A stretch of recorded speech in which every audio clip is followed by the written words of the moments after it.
Welcome to the tutorial for the Midhurst skirt. If you don't already have the pattern, the link is in the description. This is what you'll receive in your envelope, in your pattern. Got the instruction booklet there, and this is what the pattern will look like if you've bought one. If you've downloaded it in a PDF form, then you will need to check your test square is exactly 10 centimetres, which of course this one is, as it's a printed one, but that's how you check. Make sure in both directions. So we're going to treat this as a beginner's project, so I'm showing you the sizing. Each number represents a different dress size. Always measure yourself and check against the pattern before you cut out and choose your pattern size. You won't necessarily be the same size that you would buy in a shop. They're all different, so it's just a number. Just measure yourself, check it against the pattern to be absolutely sure that you're going to get the best fit. Now I'm cutting out the pattern as accurately as possible. I've chosen a size 16 here. I'm cutting as close to the line as I can.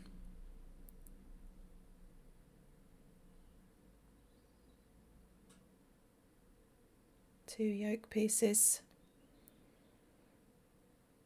Now these are slightly different, although they look very, very similar, so we will need to keep track of which is the back and which is the front as we progress through. Here we go, we've got these pieces, we've got back yoke, front yoke, skirt, and they're all placed to a fold in the fabric. This is a notch for where the bottom of the zip will come. Here I have my pre-washed and pressed fabric.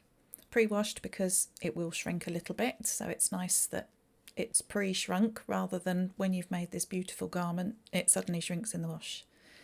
Here we go, we're going to measure from the fold to the selvage to make sure that that grain is straight.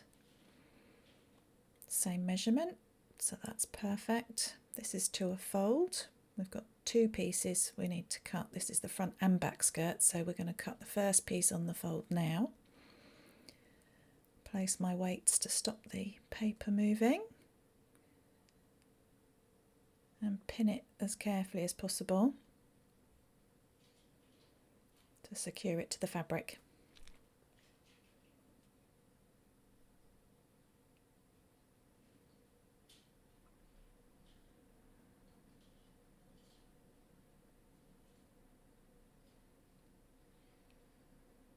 Now to cut out. Again, cut as carefully as you can. This is not my favourite part of dressmaking, but it really does pay to take that little bit of time and care at this stage to get that lovely fitting item at the end. It will make every other process after this so much easier if it's all cut out nice and accurately.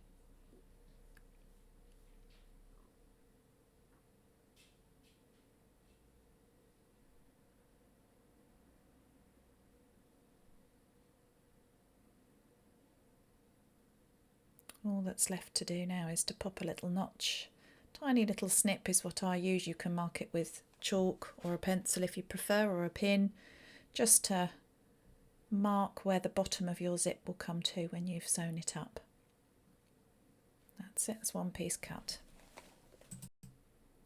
Next I'm going to block cut the yoke sections. I do this because it's so much more accurate.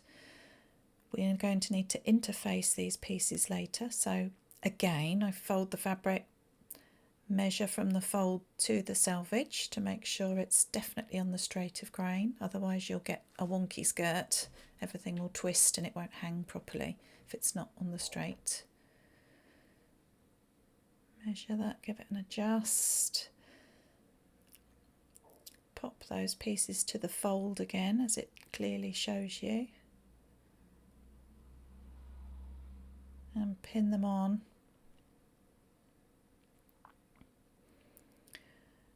I'm only using one pin in the middle here because I am going to cut out a larger piece of fabric that covers both the pieces. That's it, in a nice square, just so that I've got a definite shape that will accommodate both these yokes for when I come to interface. We will do more on that later. Lovely. So we've put those pieces aside that we've block cut. Now we're going to cut the actual pieces. This is for the outer yoke. Measuring again to check that that grain is nice and straight. Pop a couple of pins in. And this time we're going to cut much more carefully around each piece so that it's exactly the right size.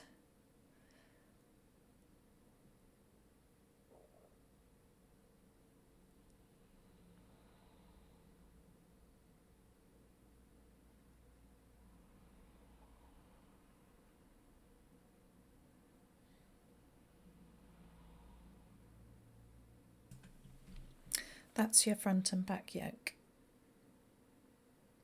Pop those to one side in a moment. We're just going to put a little notch on the centre fronts and the centre backs. This will help when you're lining it up with the skirt panel and with the inner yoke later. Now, one last piece, the other skirt panel. Let's pin that on.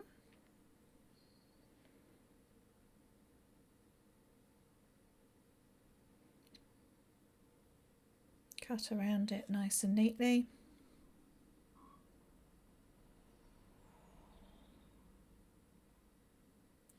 Mark that notch for the zip. Tiny little snip. That's it. Beautiful. Job done.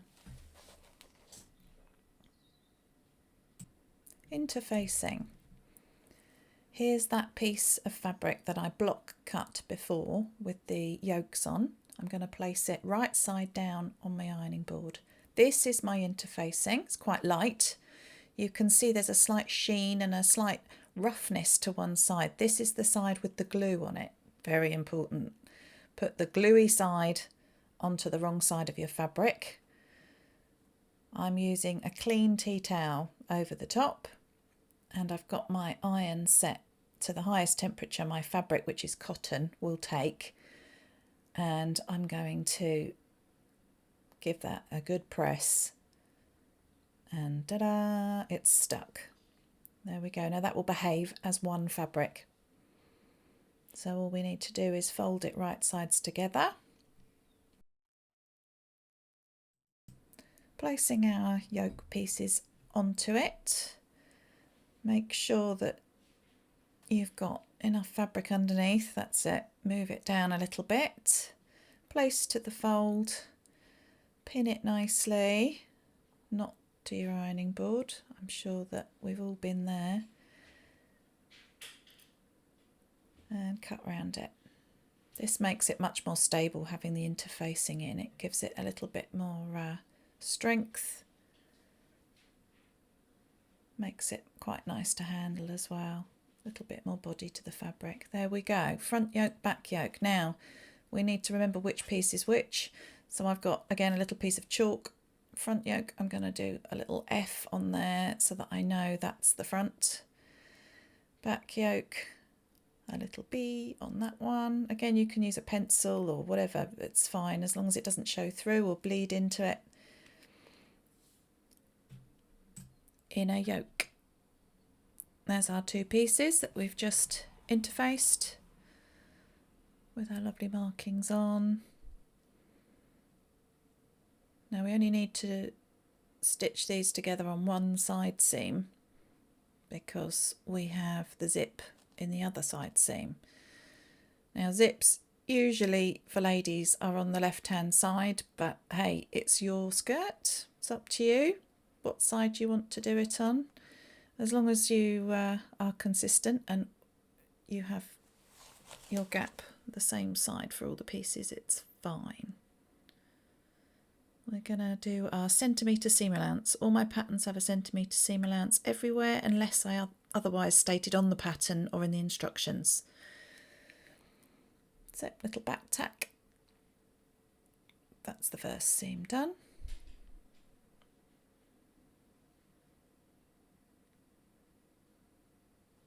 That's our seam.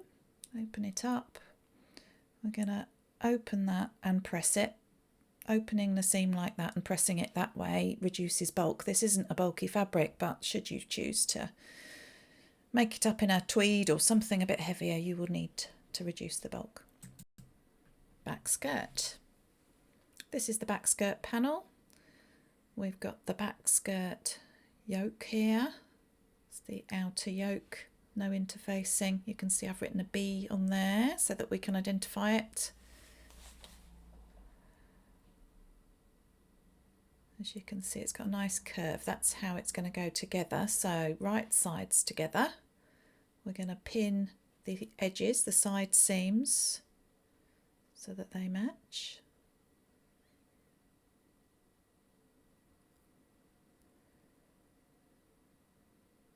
And then that notch that we popped in, the little snip in the bottom of the yoke when we cut it out, we're going to now fold our skirt panel in half and put a pin in there so that we know that's got to match where the notch is, so that our ease, the extra fabric that's in the yoke, will ease into that curve nice and evenly.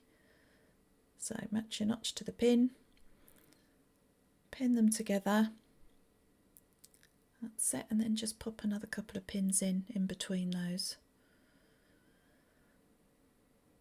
Once again, the seam allowance is 1 centimetre. I'm going to pop that under the machine and stitch 1 centimetre from the edge. You should have 1 centimetre marked on your base plate on your sewing machine.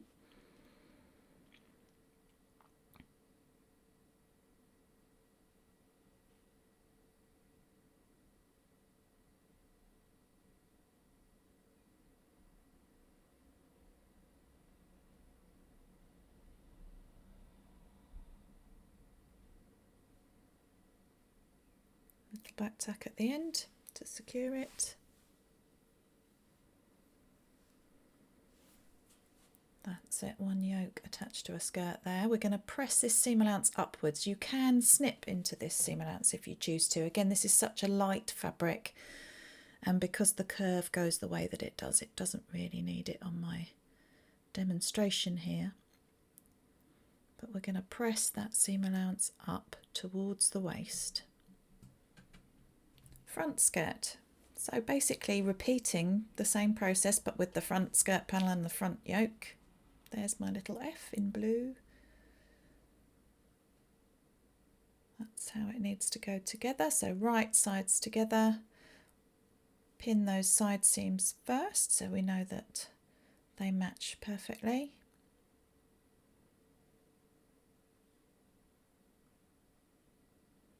Fold your skirt panel in half, pop a pin in at the halfway point and match that to your notch.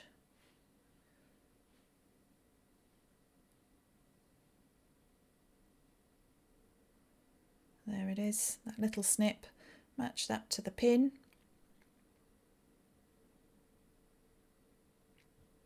And then spread the ease evenly between the pins.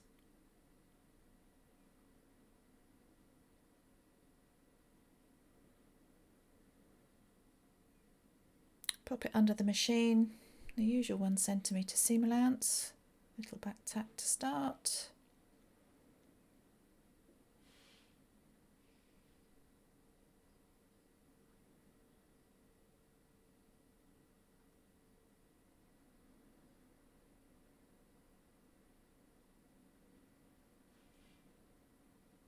And a back tack to finish.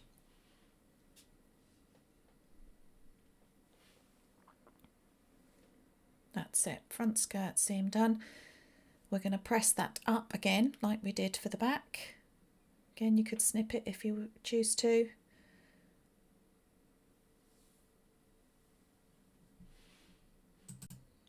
Side seams. So here you can see I've still got my markings on for my fronts and backs, which is really useful now. these panels will look very, very similar. It'd be very hard to tell them apart. So what we're going to do is sew up the seam that has the zip in it first. So you want to have your front panel with its right side down on top of the back panel. So the back panel's on the table with its right side up. The front panel is right side down on the table. Take that left seam,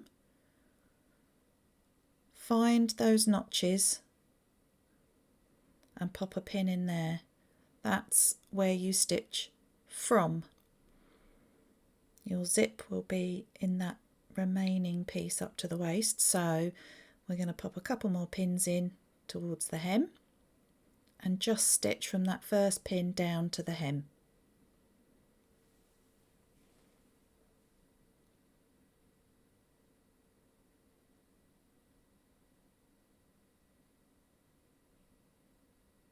There's the opening left for the zip.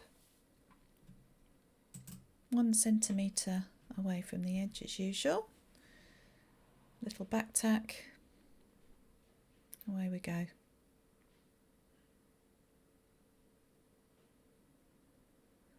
Remember to stop at that top pin so you don't go all the way to the top. Trim that little thread off. There you go. There's the gap for the zip.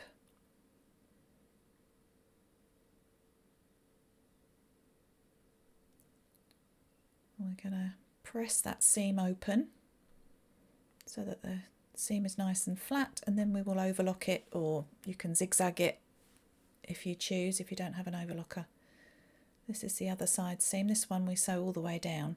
Match those seams on the yokes. Pop a pin in so you don't lose them.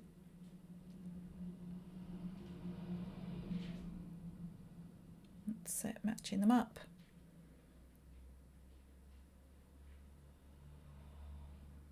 First pin.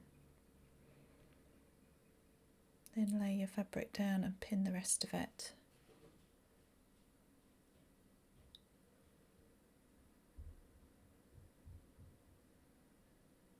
Once again, a centimetre seam allowance, little back tack.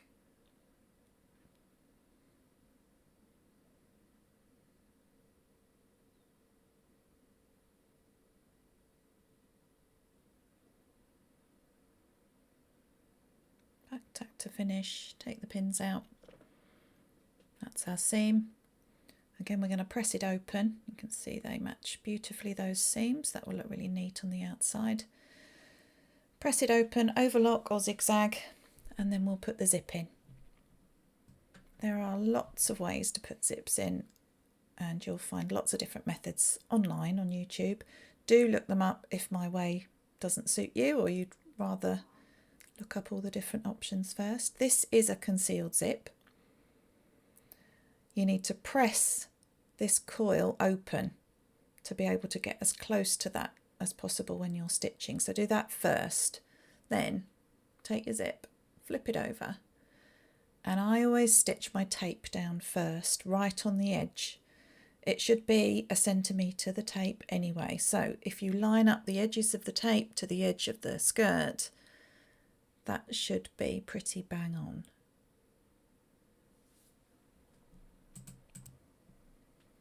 So we place it under the machine.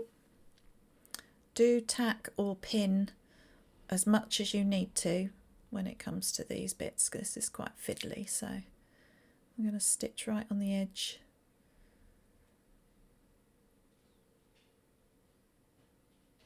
And I use a slightly longer stitch as well, because it's just really like a tacking stitch. And stitch as far down as you can on that tape. It's bit tricky. My zip could do with being a little bit longer really, so I'm going to stop there and just move the zip up a little bit so that I can get that last bit of tape secured down. It really does make a difference to how secure your zip is and the ease with which you can zip and unzip once it's on. So do go right down to the bottom of your zip. That's it. That's one side.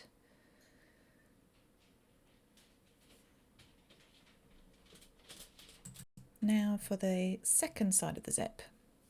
So I find it helpful if I place it on the right side, do the zip up, bring up the other side so you can see exactly which way round you are, and then fold it over. And you want to match again those seams at the side where the yokes meet the skirt panels so that it looks all neat when it's done and they match up. Pin, tack, whatever you need to do at this point. We're going to stitch that again right on the edge, just on a biggish stitch to hold it securely for when we actually sew our nice close stitch into the zip.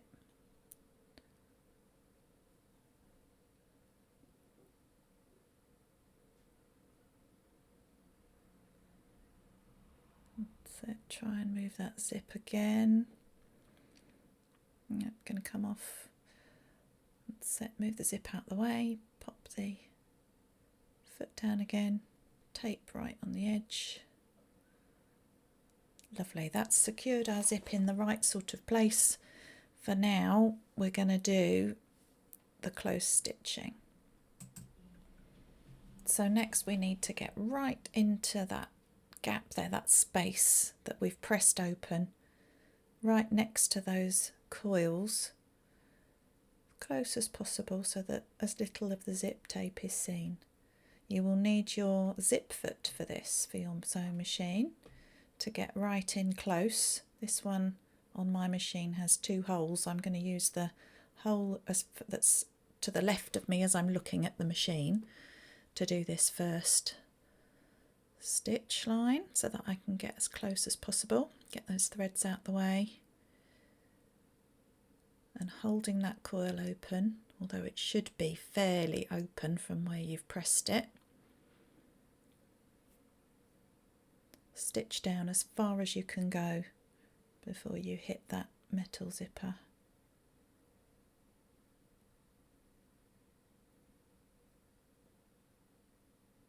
And a little back tack to secure it.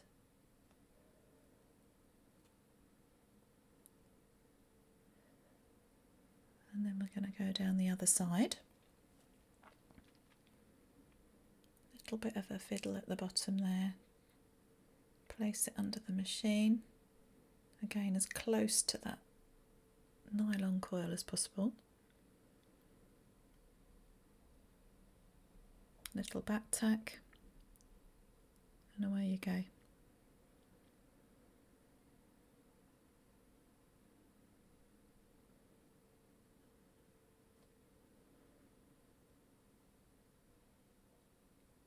Now hopefully when you zip that up, your seams, yes, the seams where the yoke meets the skirt match beautifully. That's a nice zip. Now to line the yoke. So this is where we've got our outer yoke here that we've just sewn the zip into, and we've got the interlined yoke, the inner yoke. We're going to line the side seams up like that.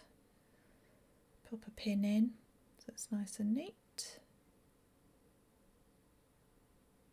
And then it's best, I find, to undo your zip a little bit for this part. Fold back your 1 centimetre seam allowance on your yoke and match the edges like so. Pop a pin in it, and then you should be able to pin those together. They should be exactly the same. If your outer yoke has stretched a little bit, then your interlined inner yoke will be a good guide to tell you what size it should be, so you should ease that into the interface yoke. Same again here. Fold back your centimetre seam allowance and then pin it all together at the top. Pop it under the machine for 1 centimetre seam allowance again. Bit of a back tack.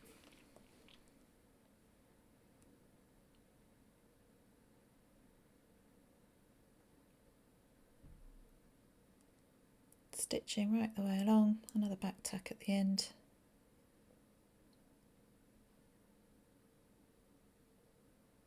Now we're going to snip into this curve.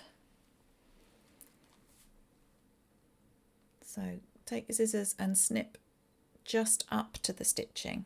Again, don't snip the stitching. I'm sure we've all done that. If you do, just go back over it with your sewing machine. Trim away these little excess bits here, these little guys, and keep snipping every sort of 3 centimetres or so. Trim away any loose threads. Now we're going to press this seam allowance towards that inner yoke. So we're going to pull it all one way. As you can see there, we're going to pull it all up towards that yoke and give it a lovely press, because then we're going to stitch right close to the edge there. Here we go. Make sure from underneath that seam allowance is still lying towards the yoke and it hasn't sneakily switched sides. This will give you a lovely crisp edge to the top of your yoke. Make the waist lie nice and crisply. There we are, that's what it should look like when it's done. And again, fold it and press it so you get a nice crisp edge. That's it, it should fold really easily. Now I'm going to stitch 1 centimetre from the edge there on a really big stitch.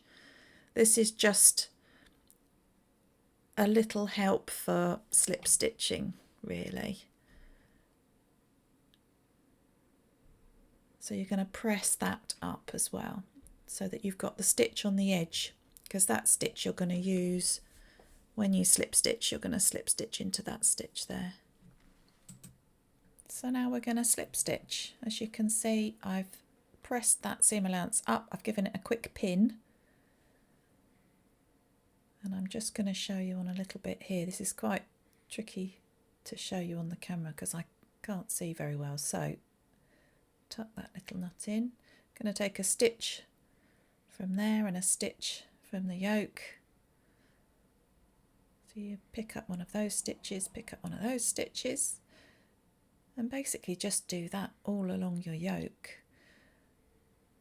And if you prefer to top stitch it or something, then obviously do that.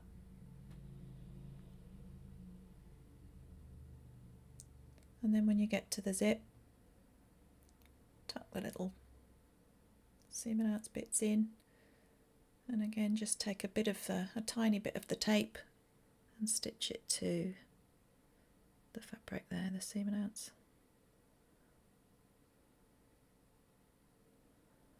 Just neatens it all up nicely.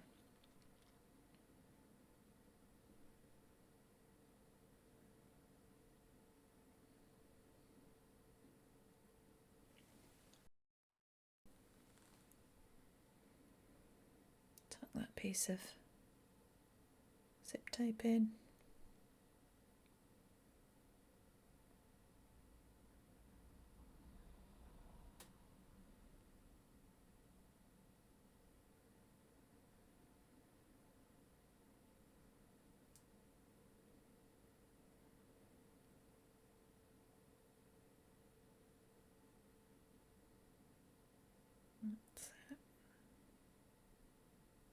There we go, just do that all the way around, and then you are done, apart from your hem. This is a simple hem that I do on this. I just overlock and turn it up and stitch it. If you don't have an overlocker, you could zigzag it and stitch it, or you could just do a little turn and turn hem. Entirely up to you. There's my overlocked edge. I'm going to turn it up the centimetre and stitch it all around.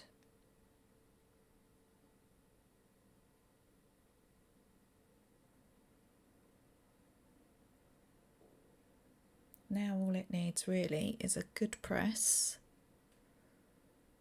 and to be enjoyed. There's the hem. And that is one completed Midhurst. Enjoy!